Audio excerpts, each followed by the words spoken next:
Hi friends, டெய்லியும் என்ன குழம்பு வைக்கிறதுன்னு ஒரே குழப்பமா இருக்கும். முட்டைக்கோஸ் வச்சுட்டு சூப்பரான குழம்பு ஒன்று இன்னைக்கு செய்யலாம். இதுக்கு தேவையான இன்க்ரீடியன்ட்ஸ் லிஸ்ட் இதில் இருக்கு. முட்டைக்கோஸ் குழம்புக்கு தேங்காய் அரைக்கிறதுக்கு ஃபஸ்ட்டு 1/4 கப் தேங்காய், இது கூட 3 பல்லு பூண்டு, 1 டீஸ்பூன் சோம்பு, இது மட்டும் வச்சு கொஞ்சமாக தண்ணி ஊற்றி நல்லா ஃபைன் பேஸ்ட்டாக அரைச்சி எடுத்து வச்சுக்கோங்க. இதை எடுத்து வச்சுட்டு இப்போ முட்டைக்கோஸை நறுக்கிக்கலாம். இந்த அளவுக்கு முட்டைக்கோஸ் போட்டிங்கனாலே அதிகமாக இருக்கும். அதனால் ஒரு 4 பேருக்கு செய்கிறதுனா நீங்கள் இதில் பாதி அளவுக்கு முட்டைக்கோஸை நல்லா நைஸாக வெட்டி எடுத்து வச்சுக்கோங்க. 2 டேபிள் ஸ்பூன் பாசிப்பருப்பு. இதுக்கு ரொம்ப பருப்பு தேவையில்லை. இன்னும் கொஞ்சம் வேணும்னாலும் கொஞ்சமாக சேர்த்திக்கலாம். இதை நல்லா கழுவி டைரெக்டாக குக்கரில் சேர்த்திக்கோங்க.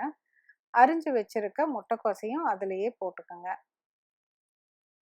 முட்டைக்கோஸ் எல்லாத்தையுமே போட்டுட்டு இது கூட ஒரு தக்காளி வெட்டி வச்சது அதையும் சேர்த்திக்கலாம். மஞ்சத்தூள், மிளகாத்தூள், கொத்தமல்லி தூள், கொஞ்சம் உப்பு.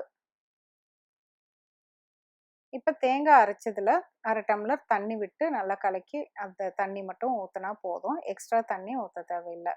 குக்கர்லேயே நீங்கள் 2 விசில் விட்டு வேக வச்சு ஸ்டீம்லாம் அடங்கினதுக்கப்புறம் திறந்து பாருங்கள். தண்ணி இதுவே கரெக்டாக இருக்குது. முட்டைக்கோஸ் சீக்கிரம் வெந்துடும், பாசிப்பருப்பும் சீக்கிரம் வெந்துடும்.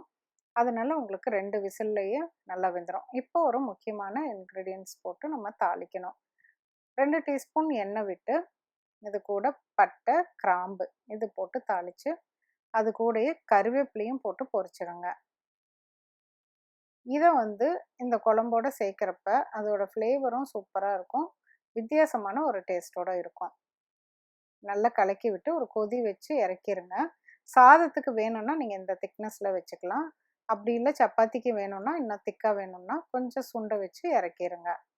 அவ்வளோதான், நம்ம முட்டைக்கோஸ் குழம்பு ரெடி ஆயிடுச்சு. நீங்களும் செஞ்சு பாருங்கள். மீண்டும் ஒரு புதிய ரெசிபியோடு உங்களை சீக்கிரம் சந்திக்கிறேன். தேங்க்யூ.